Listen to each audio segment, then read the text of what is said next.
Muy buenas tardes, mis queridos hermanos. Gracias a Dios por la oportunidad que nos da de vivir y ustedes allá atrás de sus pantallas, correspondientemente en cada uno de sus aparatos y dispositivos móviles. Agradezcámosle a Dios que el crecimiento de la tecnología nos da una oportunidad para predicar su palabra. Si bien es cierto, también es una oportunidad al mal, pero nosotros que conocemos al Señor Dios tenemos que aprovechar de estos instrumentos tecnológicos para seguir proclamando su palabra. No nuestro pensamiento, sino la palabra de Dios. Y gracias a los hermanos que están presentes, que estamos aquí preparados para trabajar al respecto de el nuevo nacimiento. Ese ha sido nuestro gran tema y va a ser nuestro gran tema durante un tiempo. Como habíamos comentado, vamos a estar trabajando el pasaje principal, está en Juan, en el Evangelio según San Juan, capítulo 3. Estamos viendo desde el 1 hasta el 21 este gran tema de el nuevo nacimiento. Y hoy vamos ya a adentrarnos a lo que habíamos conocido como la regeneración, y esa regeneración o el estudio de la doctrina de la regeneración nos obliga a trabajar con este tema. Esto Jesús fue lo que dijo al respecto de la salvación. En realidad, ¿cómo puedo saber yo si una persona fue salva o no fue salva? Vamos a ver. Ahorita, si yo me pongo a preguntar, ¿usted es salvo? ¿Qué va a decir el que sí conoce de la palabra de Dios? Va a decir, sí, yo sí soy salvo. Ok, pero y preguntémonos a aquellas personas que no conocen nada de la Biblia, y si yo le pregunto, ¿es usted salvo? ¿Salvo de qué? ¿Cómo así? ¿Salvado de dónde?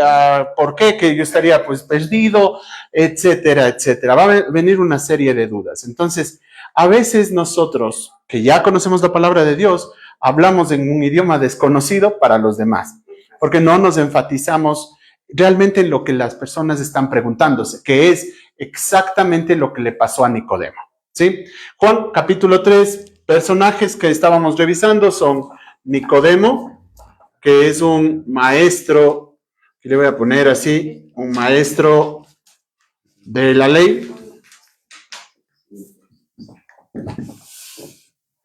Cuando digo maestro de la ley me refiero a dos tipos de ley. Una, él sabía el Pentateuco, lo que nosotros, o los griegos, propiamente los griegos, le llamaron Pentateuco, los 5 primeros libros de la Biblia, ¿sí? Él conocía de Génesis hasta Deuteronomio todos esos detalles narrados, contados, explicados, poetizados de la creación, el avance de la creación, la caída, Caín y Abel, posteriormente qué pasó con Abraham, Isaac, Jacob, etcétera. Él, Nicodemo, sabía todas esas cosas. Y estas eran cosas que conectaron en algún instante el reino de Dios con el reino de los hombres. ¿Sí? Ya, él sabía, pero saber la ley de esa manera, o haber memorizado cientos de versículos, los 5 libros enteros, haber memorizado todos esos 5 rollos, no sirve de nada si realmente yo no tengo el secreto para entenderlos. Porque eso así lo vivieron ellos. Eso no quiere decir que Dios no habló a la humanidad. Dios habló a la humanidad de forma audible, tan audible que conversó persona a persona con Adán. Le dijo Adán a Dios, yo escuché tu voz en el huerto y tuve miedo porque estaba desnudo y me escondí. Entonces esa era la relación que tenían. Cuando Adán está ¿dónde? En el huerto de Dios. Ahora, ¿qué nos dice el huerto de Dios? Es una, digamos que, sobreposición de el reino de Dios hacia acá, el reino de los hombres, el reino humano. Entonces, en esta posesioncita estaría el Edén. ¿Quién habitaba ahí? Adán y Eva como humanos, pero Dios también. Dios se paseaba ahí. El pecado nos destituyó de aquí. Éramos creados o fuimos creados por Dios en cuanto a la condición de humanos para gobernar. Así que fuimos destituidos de la posición de gobierno, fuimos destituidos de la relación con Dios y fuimos destituidos a través del pecado de la íntima vida con Dios. ¿Ok? Desaparece esta relación y desde ese instante Dios tuvo que diseñar un camino para volver acá. Porque Dios amó al mundo, no porque el mundo amó a Dios. Porque aquí, como nosotros fuimos hechos para gobernar, está lindo gobernar el mundo. ¿Quién gobierna? El más fuerte. ¿Y cómo gobierna? A punta de violencia. ¿Y cómo lo hace para conseguir esa violencia? Pago, soborno, corrompo al resto, lo que sea, con tal de yo gobernar. Y ese es el gran problema del ser humano hasta la actualidad. Quiere seguir gobernando. En este gobierno, en este querer gobernar propio de la naturaleza humana, viene un problema, que hay algo que no puedo gobernar, mi propio pecado. No me puedo gobernar a mí, puedo gobernar las montañas. Afuera las montañas son gigantes, me invento formas de medir y ya sé, esa montaña tiene 4.000 metros. Capaz que nunca suba, pero sé que la montaña tiene 4.000 metros. Actualmente, ¿cuánto tiene un satélite lejano a la Tierra? 150 millones de kilómetros, la Luna. ¿Cómo sé? ¿Quién se fue a caminar allí midiendo? Llevaron una cinta métrica. Pero inventamos un sistema de medición que me permite, nunca me voy a ir a la Luna, pero yo sé que la Luna está a 150 millones de kilómetros de la Tierra. Es un sistema de control que me permite a mí tener cierto poder en contra o sobre las cosas que yo no puedo comprender, que yo no puedo dominar. Las mido y empiezo a dominarlas. Los sistemas de medición son eso. Esto que el ser humano hace también empieza a darse dentro de la segunda ley. Nicodemo tenía una segunda línea de ley. Ya no solamente era el Pentateuco, sino él era abogado, por poner así. Pondríamos nosotros ni siquiera que era abogado, yo diría que él era un juez y abogado al mismo tiempo. Eso quiere decir que había una segunda ley, que era un sistema legislativo, ¿sí? Aquí, esta ley no solamente era el Pentateuco, que podríamos llamarle nosotros ley de Dios, sino que él también era experto en el sistema legislativo. Porque además de manifestar la ley de Dios en el Pentateuco, Éxodo capítulo 20, Deuteronomio capítulo 5, Dios les dio ciertas normativas. ¿Cuáles normativas? Cómo tenían que vestirse los sacerdotes, qué tenían que hacer los sacerdotes, qué tenían que hacer los levitas, cómo tenían que distribuir la tierra, cuándo sembrar, etcétera. Todo ese sistema legislativo, sociocultural, era el que él dominaba. Él sabía cosas terrenales y aparentemente comprendía cosas espirituales. Aquí comienza algo que Nicodemo que le pasa a Nicodemo, que nos trae hoy, después de 2000 años, a la lección que estamos teniendo nosotros. Esto de aquí es una palabra viva. Esto de acá no, esto es letra muerta, estos son legislaciones naturales. Aquí está prohibido, por ejemplo, en el Ecuador está prohibido la venta de droga. ¿Sí? Aquí está prohibida la venta de droga. Ok. Y si alguien compra droga, ¿qué tiene? Cárcel. Por poner un ejemplo.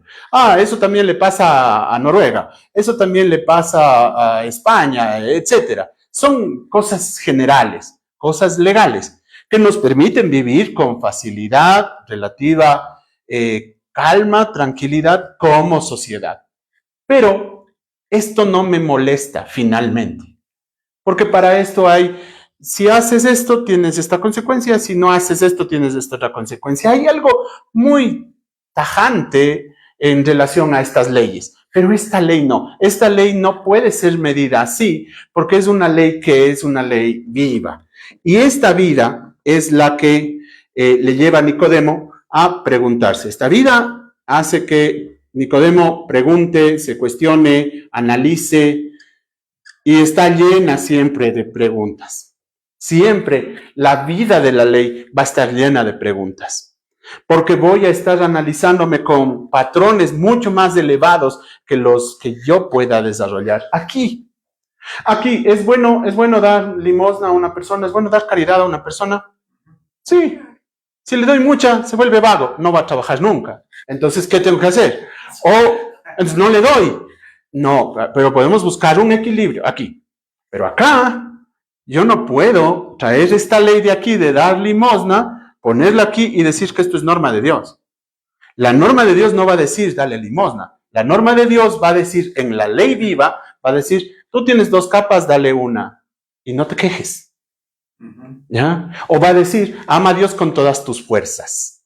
¿Qué quiere decir eso de ama a Dios con todas tus fuerzas? Deuteronomio capítulo 6, versículos 4 en adelante. Ama a Dios con toda tu mente, con todo tu corazón, con todas tus fuerzas. ¿Qué quería decir Dios con eso? En hebreo tiene una curiosidad bastante simpática. Eso de decir, ámale a Dios con todas tus fuerzas, literalmente traducido en nuestro español de hoy, del siglo XXI, nos dijera, ama a Dios con todo tu mucho. Ahora, ¿cómo es eso? Yo no puedo decir a mis hijos, mi hijo, yo te amo con todo mi mucho. ¿O puedo? Sí puedo. Porque lo que el hebreo tenía en su condición de pensamiento cuando oyó este mandamiento, y lo que Pablo y lo que Juan y lo que Jesús tenían en su pensamiento cuando repetían este mandamiento de la ley viva, era que todo lo que yo tengo en este momento, algún momento tengo más, ¿o no? Yo hace 20 años, 21 casi, no tenía hijos. ¿Qué me dio Dios? 2 hijos. Me bendijo con 2 hijos. Yo debería amar a Dios con todo ese mucho que me dio. Debería amarle a Dios. Yo antes, terminando el mes, no tenía plata. Hoy tengo plata. ¿Con qué debería amar a Dios? Con todo lo mucho que me dio. Eso cambia el espectro de la ley viva. Y Nicodemo aquí se hace esas preguntas. Una pregunta que le va y le pregunta a Jesús, ni siquiera pregunta, en realidad llega y dice, Señor o Maestro, nos hemos dado cuenta que tú haces las cosas que haces porque Dios está contigo. No hay otra forma de que hagas todo lo que estás haciendo. Así que esta ley le permitió preguntarse y darse cuenta que algo más era ese Jesús. En esta ley no solo estaba el Pentateuco, también había ¿qué más habría aquí? Los salmos. ¿Ya? Salmos, proverbios, Eclesiastés, Cantares. Estos libros se llaman libros sapienciales porque eran de sabiduría. Y además de eso, estaban también profetas. Todos estos, los 3, y los judíos tienen una bonita palabra, ellos le dicen a esto Tanaj. Así, Tanaj, ¿ya? Esa es la Torah, ¿sí? La Torah, por ponerle así, y los Netubim y los Ketubim. ¿Qué es eso de Netubim? Los Netubim son los profetas y los Ketubim son las enseñanzas. Son sus nombres para decir lo que nosotros decimos con Pentateuco o ley, salmos y profetas. Pero todos estos le llevaron a esta pregunta. ¿Y el reino? En ese reino, él se topó con una persona, Jesús. Ahora, de Nazaret, ¿por qué? ¿Por qué a Jesús de Nazaret? Porque fue pequeño. Porque regresó, tal vez tendría unos 5 años cuando regresó. Tal vez 5 años. Y desde los 5 años hasta los 30 años vivió allí. Claro, cuando se fue a Egipto tenía tal vez 2 años. Y cuando vuelve, después de la muerte de Herodes, vuelve Jesús. ¿Y qué pasa? ¿Cuántos años habrá pasado? Desde eso, tal vez unos 3 años más, 5 años. Ok, de 5 años se fue y vivió en Nazaret. Porque ¿a quién le dio miedo de vivir en Jerusalén? A su papá José. Dijo, no, si ya se murió el Herodes el Grande, pero queda el hijo idiota, porque en realidad era un hijo idiota. Sí, los 4 hijos de Herodes nos deja ver esta historia, que eran reducidos mentalmente en su capacidad, entonces actuaban nomás sin nada. Entonces dijo, no, me voy a Nazaret, vamos a vivir allá. De los 5 hasta los 30 años que Jesús sale, son 25 años aproximadamente en Nazaret. Entonces a Jesús era obvio que se le conozca como Nazareno, ¿sí? Jesús de Nazaret. En esta pregunta y el reino se topa con Jesús. A este Jesús, el maestro de la ley, le reconoce como Rabí. Y eso para un judío, reconocer a otro como rabí, un judío de semejante capacidad académica, vamos a poner que él era máster, ¿ya? Jesús para él era PhD. Entonces él está diciendo, tú eres maestro para enseñarme a mí. O sea, vengo a reconocer esa situación. Entonces, al momento de toparse con él, tú, ya que eres tú esto, explícame esto de acá. Explícame este jueguito del reino, porque yo quiero entrar al reino. Y entonces Jesús, que conoce más que todos el corazón profundo de Nicodemo, como lo hemos visto en estas clases, le dice, ¿ya? Mira, si quieres entrar al reino, necesitas esto, necesitas nacer de nuevo. Así que el día de hoy nos concentramos en qué es esto del nuevo nacimiento. ¿Ya? Ok. Borro el esquema, tomaron nota, ¿sí le vieron? Ok, perfecto. Borro el esquema. ¿Ya? Nacer de nuevo es salvarse. Ok, perfecto. Nacer de nuevo es salvarse. Aunque la Biblia, en su tradición de escritura, tanto hebrea como aramea como griega, nunca tocó el tema de salvación e igual a nuevo nacimiento. Nosotros hoy sí podemos concluir eso. Porque, por ejemplo, en la versión anterior, 1569, que es cuando se traduce la Biblia desde el hebreo y desde el griego, ayudándose en una Biblia latina también, hacia el español, Casiodoro de Reina toma las palabras del hebreo, las trata de concienciar hacia nuestra realidad de 1500 años después, de cuando se había producido, y trata de explicar lo más posible en nuevos términos. Traduce la Biblia desde el hebreo hacia el español. Ok, desde el griego hacia el español y desde el arameo hacia el español. Todas lenguas muertas, y por eso se pudo traducir, porque ya no han habido variaciones. Entonces, traduciéndolo allí, por ejemplo, la palabra salvación no se traduce, si ustedes encuentran la Biblia del oso, no van a encontrar salvación, van a encontrar la palabra salud. Dios nos trajo salud, no salvación. Entonces, ¿cómo es eso? Entonces, Dios nos trajo salud, ¿por qué?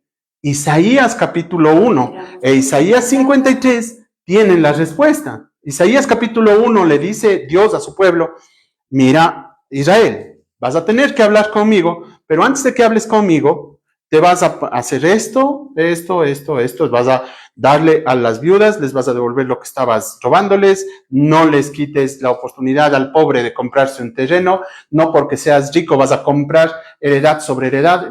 Todo eso está mal, Israel.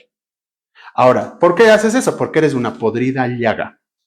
Desde la punta de los pies hasta la coronilla, no hay en ti cosa sana. ¿Qué necesita alguien que no tiene cosa sana? Salud. No necesitaba salvación. ¿Qué necesitaba? Salud. Y entonces 1.18 de Isaías, ¿qué nos dice? Isaías 1.18. Ahí le tiene, por favor. Isaías 1.18. Cuando ya tú eres toda esa podrida llaga, ¿qué dice el Señor?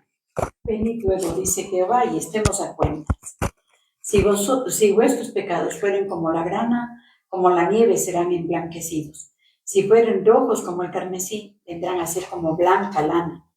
Si quisiereis y oyereis, comeréis el bien de la tierra. Si no quisiereis y fuereis rebeldes, seréis consumidos a espada, porque la boca de Jehová ha dicho. Entonces la salud era encontrar qué cosa, de acuerdo a esto. Vengan y estemos a cuenta. Ahora, Isaías capítulo 53, versículo 6, 5 y 6 propiamente. Isaías 53, 5 y 6. Nos va a dar también una descripción de qué es lo que vino a hacer o que vendría a hacer, en aquel tiempo vendría a hacer Jesús el Mesías. Nosotros le conocemos a Jesús el Mesías. En ese momento era solamente el Mesías. ¿Ya? ¿Qué vendría a ser el Mesías? 53, 4, 5 y 6 de una vez. Ciertamente llevó en nuestras enfermedades y sufrió nuestros dolores, y nosotros le tuvimos por azotado, por herido de Dios y abatido. Mas él herido fue por nuestras rebeliones, molido por nuestros pecados. El castigo de nuestra paz fue sobre él, y por su llaga fuimos nosotros curados. Todos nosotros nos descarriamos como ovejas, cada cual se apartó por su camino, mas Jehová cargó en él el pecado de todos nosotros. Entonces, ¿qué dijo? Que vino a curar mi enfermedad. Dice que por las llagas de, nosotros sabemos que es Jesús, por las llagas del Mesías, nosotros íbamos a ser, ¿qué?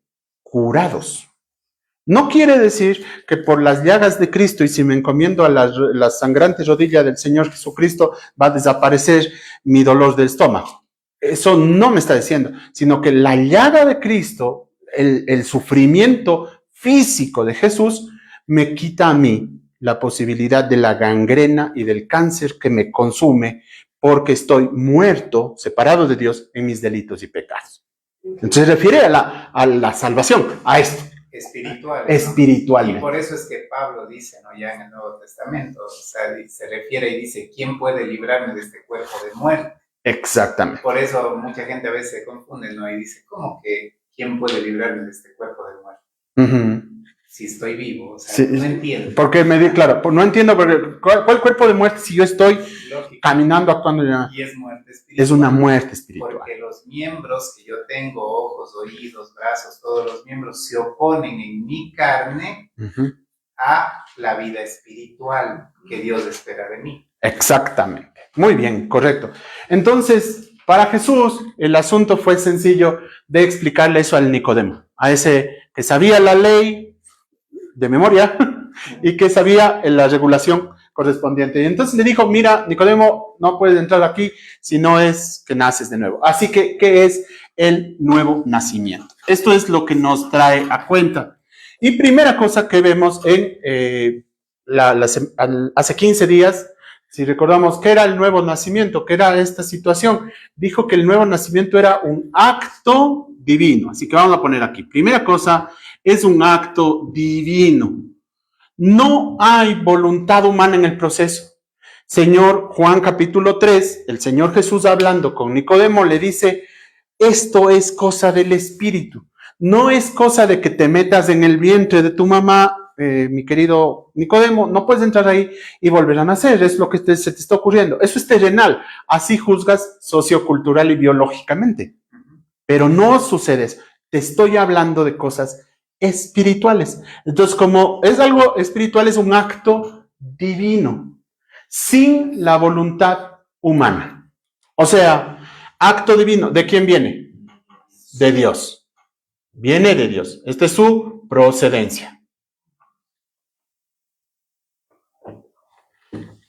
Ya. Si Él proveyó ese acto divino, si Él, si procede de Dios, si es de procedencia divina, entonces nosotros tendríamos parte en esa salvación, en este acto divino, en este nuevo nacimiento. ¿Podemos nosotros decir, yo sí soy responsable de esto? No, hasta allí no soy responsable. ¿Por qué? Porque ¿quién lo creó? Dios. Es Él quien quiere. Es Él quien quiere que suceda este nuevo nacimiento. Muy bien. En su procedencia es de Dios, es un acto divino. Si es un acto, es una situación voluntaria. Entonces, es de Dios y aparte de esto es volitivo. O sea, nace de una decisión. ¿Sí? Es una decisión. Por lo tanto, esta es la característica. El nuevo nacimiento es un acto divino que procede de Dios porque viene de la voluntad de Dios. ¿Ya? Viene de la voluntad. La voluntad es poner en juego pensamiento y sentimiento, o pensamiento y emoción para tomar una decisión. Estamos analizando consecuencias, analizando, todo es un proceso de reflexión este acto. No hay nada allí. ¿Ya? Ahora, si hay una procedencia y una característica adecuadas a este acto divino, y de pronto aparece acá el hombre, porque hasta aquí estamos solamente en el lado de Dios, de pronto aparece el hombre, ¿qué va a pasar? Que aquí hay una providencia. Hay una procedencia de Dios, y hay una providencia, y aquí ya no solamente es un acto divino de Dios, basado en su voluntad, en su reflexión lógica, en su reflexión sentimental, en su reflexión interior para expresarse como decisión, sino que también es una decisión de responsabilidad. Y para Dios eso se llama justicia. ¿Sí? Es un acto divino de Dios basado en su voluntad justa. ¿Sí? Su justicia. Y esa providencia se nos hace manifiesta a nosotros. Aquí vamos a entrar recién nosotros. Esta procedencia es de Dios. Esta característica volitiva, con un proceso de reflexión, en la justicia. Y esta providencia se hace a nosotros real en Romanos capítulo 1, versículos, propiamente el versículo 17. Pero me voy a poner aquí del 15 al 17. Porque no me avergüenzo del evangelio, porque es poder de Dios para salvación al judío primeramente, también al griego, ¿ya? También al cuencano, también al quiteño, también al ecuatoriano, ¿ya? No, porque en el evangelio la justicia de Dios se revela Por fe y para fe. amén, por fe y para fe. Recién la providencia de Dios se manifiesta por fe y para fe. ¿Ya? Ahora, se manifiesta por la fe. ¿Qué quiere decir? ¿Qué quiere decir que se manifestó esta providencia por la fe? Si es de Dios, ¿nosotros podíamos ser parte de eso al estar destituidos de la gloria? No. Eso fue un acto de Dios. ¿Sí? Y al ser un acto de Dios, pero Él quiere darnos a nosotros, nos permite por la fe llegar a ser beneficiarios de este acto divino. ¿Ya? Entonces, por fe y para fe. Pero, hermano Flavio, por fe y para fe. ¿Y dónde está la gracia? Entonces también Efesios 2, del 1 al 10. Con énfasis en 8 al 10. Pero Efesios 2, no puede leer usted Efesios 2 divorciado del resto del libro y tampoco divorciado del pasaje. Si bien es cierto, para nosotros nos sirven los versículos para identificar dónde está y buscar entre todas esas palabras que hay escritas en la Biblia, nos sirve para identificarle con facilidad en qué parte está el pasaje. No podemos solo leer un trocito y quedarnos con eso, siempre hay que leer todo para entender. Entonces, si leyéramos desde el 1 al 10, va a ser mucho más amplio. Estas dos cosas, y acá va a aparecer la palabra gracia, o sea que fe y gracia son la providencia de Dios para el hombre, para que este hombre pueda ser un nuevo nacido. ¿Sí? Primero, entonces, acto divino que viene de Dios como una reflexión lógica, natural, de su propia voluntad, expresada en la justicia para el hombre, tanto en la providencia de la fe como en la providencia de la gracia. Dios nos da todo eso a nosotros. ¿Cómo nos da a nosotros? ¿Y por qué el Señor tiene que darnos todo eso? Porque hay una característica más de este acto divino. ¿Cuál es esa otra característica que le hace a Dios darnos esta fe y esta gracia? El hecho de que el nuevo nacimiento es el único requisito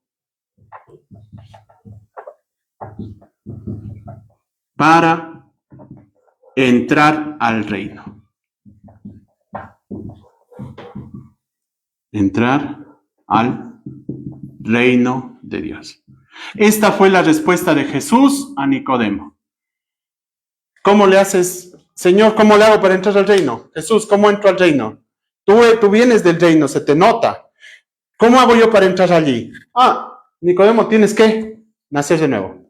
Le dijo, tienes que saberte toda la Biblia. Recítame, a ver, comienza. No. A ver, Nicodemo, dame los nombres de todas las personas a las que vos ayudaste. ¿Le dijo eso? No. Dijo, Nicodemo, ¿cuántas personas tú has ayudado durante este tiempo con tus bienes? No. Tienes que nacer de nuevo. Lo mismo hoy. Entonces, el único requisito para entrar en el reino de Dios es nacer de nuevo. Y eso es posible gracias a esto, gracias a la justicia de Dios, que por fe y para fe, por la gracia de Dios, se nos ha manifestado a nosotros. Perdón, Flavio, cuando usted decía esto del único requisito para entrar en el reino de Dios es el nuevo nacimiento, me venía enseguida a la mente una comparación muy sencilla, ¿no? Que el único requisito para entrar al reino de los hombres es el nacimiento. Exactamente. Simplemente para hacer una analogía, para Muy bien, sí. comprendiendo súper bien. Sí, correcto. ¿Cómo me hago humano? Naciendo. Naciendo. ¿Cómo me hago del reino de Dios? Naciendo. Ahora, ¿cómo pasa eso? ¿Cuándo sucede ese nacimiento? Pero es que el nuevo nacimiento para entrar en el mundo, mejor dicho, el nacimiento para entrar en el mundo es de voluntad humana. Ajá. Claro. Porque se pusieron de acuerdo un rato de su papá y mamá y salió un niño. Pero para entrar en el reino, el nuevo nacimiento, en cambio, es espiritual. Correcto. Ya, muy bien, correcto, esto es espiritual y al ser espiritual vamos a buscar esa verdad en la verdad única y correcta de la palabra de Dios. Que por cierto, dicho sea de paso, no hay varias verdades, hay una sola y está en la Biblia. Yo tengo la verdad, yo como Flavio Aguas tengo la verdad, solo y siempre cuando esté alineado con la palabra de Dios. Soy un constructor de una obra y levanto una pared. Y al estar levantando la pared viene el maestro constructor, más sabio que yo, y ¿qué va a coger para revisar si mi pared está bien? Coge una plomada, pone la plomada y si la plomada no cae a 90 grados, me va a decir, tu justicia está chueca. Necesito una regla, ¿cuál? Una norma, un canon, un parámetro. ¿Cuál es el parámetro de la verdad? La única existente, la Biblia. ¿Ya? La Biblia es la verdad. Juan 1, del 1 al 5, aquí alguien me dijo una vez, es que tú no lees todo el pasaje completo, pero es que para entender la idea, ahí Juan hace un chiquito paréntesis, porque la forma de narrar de los judíos es igual a la nuestra. Cuando narramos algo, cuando contamos algo, hacemos o no paréntesis. Estoy contando de María, la amiga mía que se lleva con la Clarita. ¿Sí te acuerdas de la Clarita? Hija de la Carmita, ¿sí te acuerdas? Claro, ¿no ves que una vez la Carmita, ya se fue la Carmita y el problema a la María quedó pendiente? Cuando termino esto, regreso acá. Es lo mismo que le pasa a Juan. Juan está contando del verbo, ¿sí? Del verbo, y se acuerda de Juan el Bautista. Y le pone entre paréntesis, entre el 6 y el 9, le pone entre paréntesis a Juan el Bautista, y de allí brinca otra vez y nos muestra la idea. Entonces, leyéndole nosotros, Juan 1, del 1 al 5, y luego del 10 al 14, vamos a tener una idea completa, sin interrupción de la lógica, ¿sí? Juan 1, del 1 al 5. Y esto nos va a decir que este único requisito tiene otra forma de presentar y es que le vamos a estudiar hoy, ¿sí? Ok, leamos por favor, del 1 al 5. Yo leo. Ya, gracias. A ver, del 1 al 5. En el principio era el verbo, y el verbo era con Dios, y el verbo era Dios. Este era el principio con Dios. Era en el principio con Dios, perdón. Todas las cosas por Él fueron hechas, y sin Él nada de lo que ha sido hecho fue hecho. En Él estaba la vida, y la vida era la luz de los hombres. La luz en las tinieblas resplandece, y las tinieblas no prevalecieron contra Él. Muy bien, hasta ahí el 1 al 5. Nos está presentando al verbo y su reino. ¿Es un reino de tinieblas? No. ¿Es un reino de luz? ¿Es un reino de muerte? No. ¿Es un reino de vida? Ok, y allí habita el verbo, ¿sí? Allí habita el verbo, ok. Pero este verbo dice que era la luz de los hombres. En algún momento ese reino vino a ser luz aquí. Claro, con Adán y con Eva. Sí, estuvo aquí, el reino estuvo aquí. Allí se paseaba Dios con Adán, ¿sí? Y con Eva, se paseaba Dios. Ok, estuvo aquí, era la luz de los hombres. Pero, bueno, si ese era el reino, ¿qué pasó? Nosotros sabemos por Romanos capítulo 3, 22 y 23, que el hombre fue destituido de ese reino porque pecó, ¿sí? Porque pecó. Ahora, ¿qué pasa en el versículo 10? Acuérdense que dijo que Dios hizo todo, ¿no? O sea, el verbo hizo, en él dice que él creó todas las cosas. Vamos, Carlitos, ¿qué tal? Que nos da una mano hoy día. A ver, en el mundo estaba y el mundo por él fue hecho, pero el mundo no le conoció. A lo suyo vino y los suyos no le recibieron. Mas a todos los que le recibieron, a los que creen en su nombre, les dio potestad de ser hechos hijos de Dios, los cuales no son engendrados de sangre, ni de voluntad de carne, ni de voluntad de varón, sino de Dios. Y aquel Verbo fue hecho carne y habitó entre nosotros, y vimos su gloria, gloria como del unigénito del Padre, lleno de gracia y de verdad. Amén. Muy bien, muchas gracias. El Verbo que habitaba el reino de la luz y la vida, ¿qué hizo? Dice, en el mundo estaba y el mundo por él fue hecho. ¿Ya? Pero vino a los suyos, perdón, no dice a los suyos, dice, vino a lo suyo. ¿Qué es lo suyo? Si me estaba diciendo que él estaba en un reino y que vino y habitó el mundo y que él hizo el mundo, ¿a qué suyo vino? A su mundo. A su mundo, a lo que él hizo y a lo que él creó. Muy bien, entonces, vino a lo suyo, pero ¿qué pasó? Los suyos no le recibieron. ¿Los animalitos? ¿Las palomas? No. Los seres biológicamente similares al ser humano, todos los animales, no tienen capacidad de entendimiento, de inteligencia, no tienen entelequia, no tienen razonamiento, no tienen capacidad emocional, racional, porque emocional tienen, pero emocional, racional no tienen, es decir, no pueden tomar decisiones, etcétera. Péguele a un perro y dele de comer, y el perro, aunque pegado, ¿qué va a hacer? Va a comer. Quizá con miedo, pero igual va a comer. Es decir, su instinto de supervivencia va a ponerse en jaque y sin embargo va a buscar comer. Esto hace Stalin con una gallina y se lo reproduce en una de las cintas más famosas de España, cuando se mostró que era el stalinismo. Él le arranca las plumas a una gallina y le da en su mano los granos de maíz. Y él dice, así es el pueblo. Le arrancó todo, con que le dé algún contento, se olvida de su sufrimiento. Claro, eso es la maldad humana expresada. ¿Ya? Pero eso nos hace también Satanás. A nosotros cuando no estamos en Cristo. O sea, cuando no conocemos a Cristo, cuando no conocemos al Verbo que habita ese reino de Dios, de luz y vida, cuando no le conocemos a Él, Satanás nos roba las cosas y nos contenta con, bueno, ¿qué querías, mujeres? Te voy a dar algunas.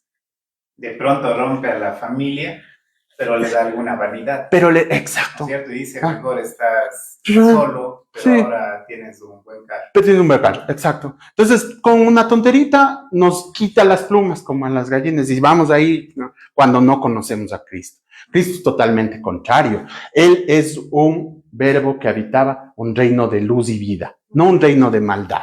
¿Ya? Ahora, hay que, de acuerdo a lo que acabamos de leer, Juan capítulo 1, versículo 10 decía, lo suyo vino, los suyos no le recibieron, ¿ya? ¿Y qué dice?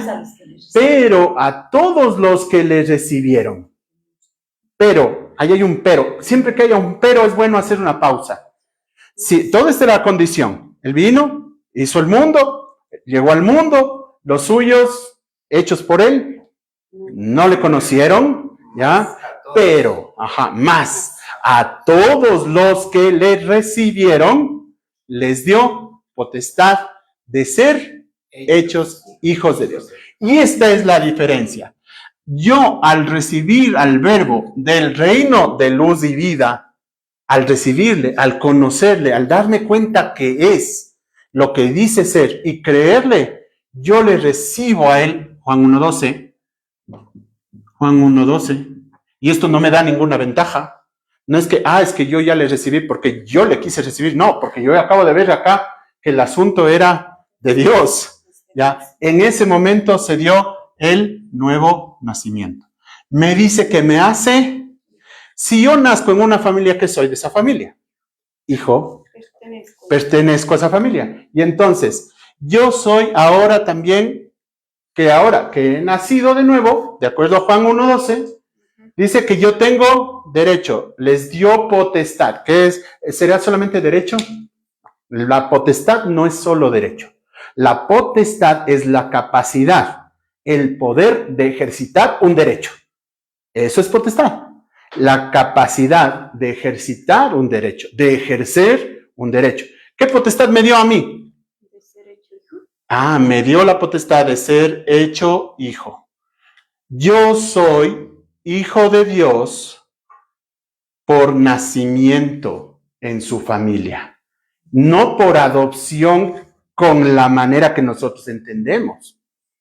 No es que Dios fue a un orfanato donde estaba el diablo de buena madrastra y nos entregó a cada uno de nosotros.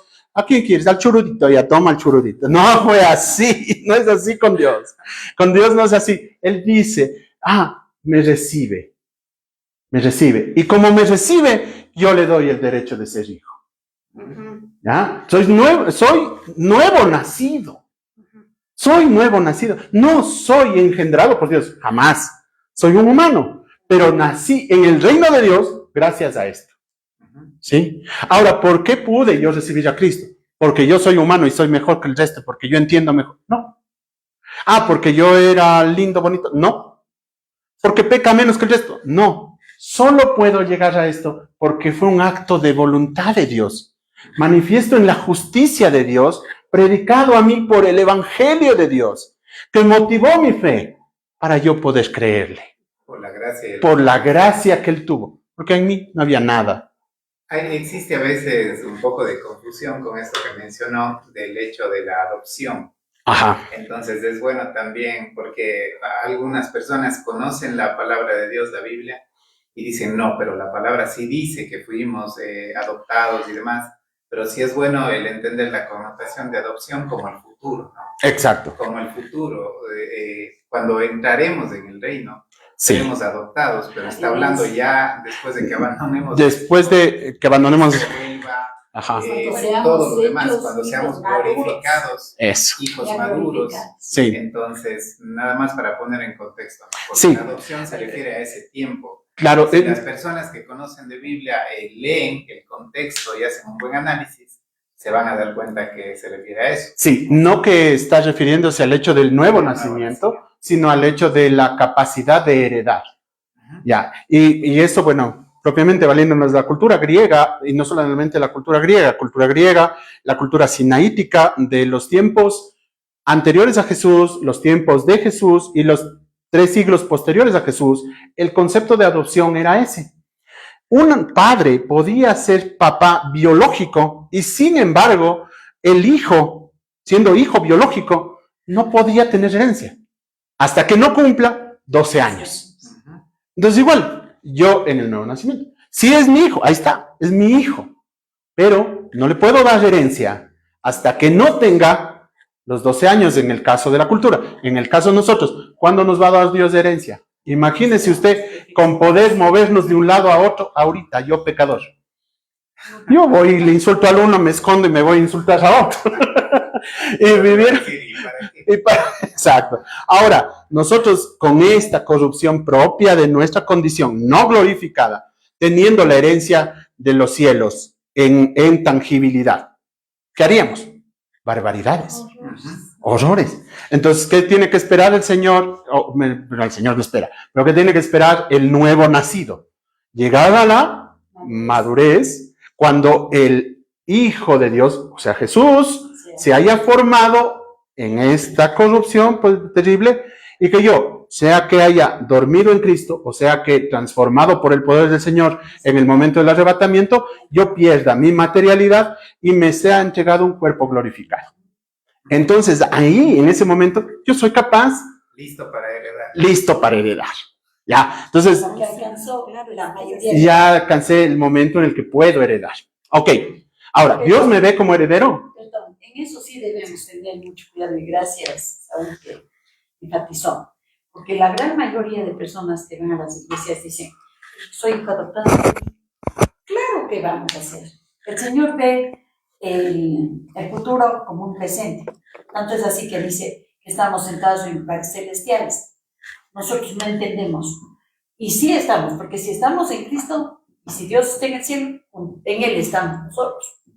Pero acerca de la adopción, en eso sí, es bueno ir entendiendo, porque eso va a ser cuando ya seamos transformados, cuando hayamos crecido hasta llegar a la estatura del varón perfecto. Pero si no, no. Eso será solo cuando listos para recibir la herencia. Sin corrupción en el proceso, ¿sí? Amar en ese momento, ¿no? Amaremos como ama a Dios, sin esperar nada a cambio. Le veremos. Y le veremos, dice, tal como es Él, porque Él nos conocerá tal como somos. Ah, ¿y cómo somos? Somos como Cristo. Ahora, Porque si el Flavio Aguas va al cielo, al cielo, mal llamado así, pero digamos que el Flavio Aguas llega al cielo y quiere entrar, Dios va a decir, pasaporte, cholito. Y yo saco el pasaporte y ahí está mi foto. ¿Entraré? No. No, la foto que tiene que estar ahí es la de Cristo. Es decir, tiene que verse a Cristo en mí. Porque si no se ve a Cristo en mí, yo en realidad no he estado en Cristo. Me sé la Biblia, pero no he estado en Cristo. Hice buenas obras. Hice buenas obras. Fui a la iglesia, expulsé demonios, como dice Mateo capítulo 7. Todo eso hice, Señor, en tu nombre. No, perdóname, yo nunca te conocí. Porque tú nunca me recibiste. Siempre pensaste como Nicodemo, que hay que saberse mucho de ley, pero nunca pensaste en que te era necesario nacer de nuevo. Esto de ser hecho hijo de Dios es solo poder de quién. Porque dice, me dio la potestad. No dice, en potestad mía yo fui hecho hijo de Dios. No dice, Él me dio la potestad, la capacidad de ejercer el derecho de ser hecho hijo de Dios. Perfecto. Juan 1:13. ¿Qué más dice allí en relación con recibir al verbo? Los cuales no son engendrados de sangre, ni de voluntad de carne, ni de voluntad de varón, sino de Dios. Es decir, este nuevo nacido tiene una naturaleza diferente. Es una nueva criatura que no fue engendrado por voluntad humana. No es que como mi hijo Pablo es mi hijo, Dios tiene la obligación de salvarle al Pablo, porque es mi hijo y yo le conozco a Dios, y como yo soy salvo, tiene que salvarle a mi hijo. Entonces no puedo irme delante de Dios y decir, yo te reclamo la vida de mi hijo para salvación. ¿Qué atrevimiento? Yo soy amigo del pastor. Y encima, soy amigo del pastor, ¿y por qué no le salva a mi hijo? Es que el asunto del nuevo nacimiento no es hereditario. A mí personalmente me dio la potestad de ser hecho hijo, pero Dios no tiene nietos.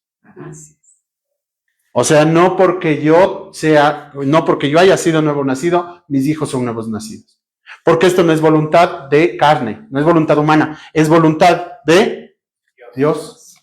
¿Ya? Y Él me da la posibilidad de ser nuevo nacido gracias a que me convierte en una nueva criatura. Ahora, si todo eso pasa y hasta allí está Dios, ¿dónde está el hombre? ¿Dónde está el hombre?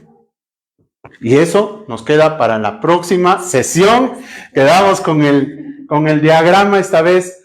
Hasta aquí todo es responsabilidad de Dios, todo es acto de Dios, pero hay lo que vamos a ver. No se pierda dentro de 15 días. Que Dios les bendiga.